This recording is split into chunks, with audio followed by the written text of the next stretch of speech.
Coba nih. Hmm. Semuanya, selamat datang di podcast Balance Friends. Di sini kita ngobrolin topik-topik yang pastinya seru, menarik, serta edukatif.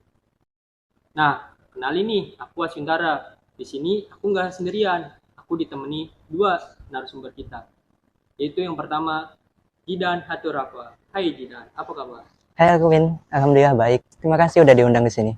Sama-sama Jidan. Nah, kita di sini nggak sendirian nih. Kita ditemani narasumber kedua kita, yaitu Puji Ambarwati. Hai Puji, apa kabar? Oke, baik banget Asin. Senang bisa ngobrolin seputar akuntansi, ya meskipun topiknya sering dianggap ribet, tapi emang ribet sih. Oke, jadi tema hari ini adalah mengenal lebih jauh dunia akuntansi di era industri 4.0. Nah, tapi tenang aja, di sini kita bakal ngobrol yang asik dan juga menyenangkan. Setuju tidak? Setuju, kita bakal bikin akuntansi jadi lebih fun pastinya. Ya, aku usahain lah, biar nggak terlalu berat di otak. Oke, Jidan. Mungkin bisa jelasin dulu sedikit nih, apa sih industri 4.0 ini dan gimana pengaruhnya di dunia akuntansi? Baik Erwin, jadi industri 4.0 itu adalah fase revolusi industri di mana teknologi-teknologi canggih seperti AI atau Artificial Intelligence, terus Big Data, dan Internet of Things itu mulai terhubung ke banyak aspek bisnis, termasuk di akuntansi sendiri. Jadi teknologi-teknologi ini bikin pekerjaan jadi lebih otomatis, gitu. Jadi, nggak ada lagi tuh kertas laporan keuangan yang numpuk di meja ya. Ya tentu saja tidak ada sekarang. Harusnya. Puji, selain AI, teknologi apa nih yang bisa digantikan di dunia akuntansi? Aku pernah dengar tentang blockchain dan big data. Ya, Erwin, blockchain ini salah satu teknologi yang baik digunakan sekarang ini. Singkatnya, teknologi ini tuh menyimpan data transaksi dalam blok-blok yang saling terhubung. Transparansi dan tingkat keamanannya juga lebih tinggi, jadi bakal lebih sulit sih dimanipulasi sama orang-orang yang nggak bertanggung jawab. Misalnya dalam audit, blockchain itu bisa mempercepat proses verifikasi karena semua data bersifat transparan dan tersimpan secara otomatis. Sedangkan big data tadi, itu adalah kumpulan data besar dan kompleks. Ini bisa dipakai akuntan untuk memperdalam analisisnya lebih dalam lagi.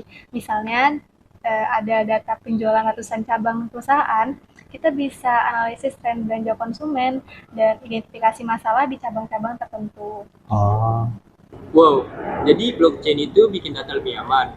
Sementara big data itu bantu analisis kita yang lebih strategis, ya. Tepat sekali. Bersama AI, kedua teknologi ini bisa bikin akuntansi jadi lebih efisien dan akurat. Jidan, menurut kamu gimana nih peran akuntansi 10-20 tahun ke depan? yang jelas akuntan bakalan lebih fokus ke arah analisis data dan pengambilan keputusan. Jadi kerjaan-kerjaan seperti hitung manual, mencatat secara manual, itu udah jadi pekerjaan teknologi gitu. Wah, makin strategis ya tugas akuntan di masa depan. Nah, Puji, kira-kira keterampilan apa yang harus dipelajari seorang akuntan agar bisa beradaptasi dengan teknologi? Seorang akuntan tuh nggak cuma harus paham laporan keuangan aja, tapi juga harus ngerti tentang software akuntansi, analisis data, dan bahkan sedikit coding. Coding itu diperlukan untuk mengolah data agar lebih kompleks dan pastinya lebih cepat juga. Misalnya kita terapkan coding dalam Excel, itu akan membantu mempercepat kita dalam menyelesaikan tugas-tugas kita.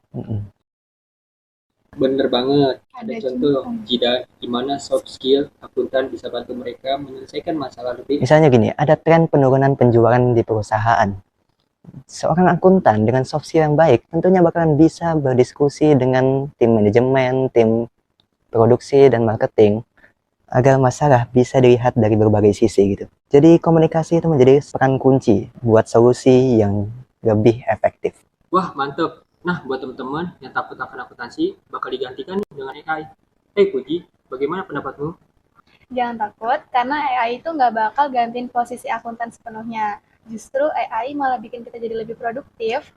Kalau kita terus belajar teknologi, kita bakal lebih berharga di dunia kerja, karena kita mampu menguasai teknologi-teknologi yang baru. Jadi, karir akuntan itu tetap cerah ya. Nah, Jidan, ada karir baru nggak sih yang bakal muncul di masa depan? Tentunya pasti ada.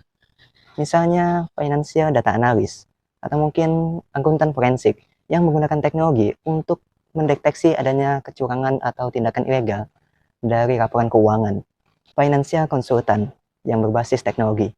Jadi semakin berkembangnya teknologi, semakin banyak juga spesialisasi pekerjaan yang mungkin akan muncul ke depannya gitu. Wah, makin banyak ya pilihan buat mahasiswa akuntansi. Ngomong-ngomong soal pendidikan, menurut kamu, apakah kurikulum akuntansi pada saat ini sudah sesuai dengan era industri ini? Beberapa universitas dan instansi pendidikan memang sudah menerapkannya, tapi itu di luar negeri.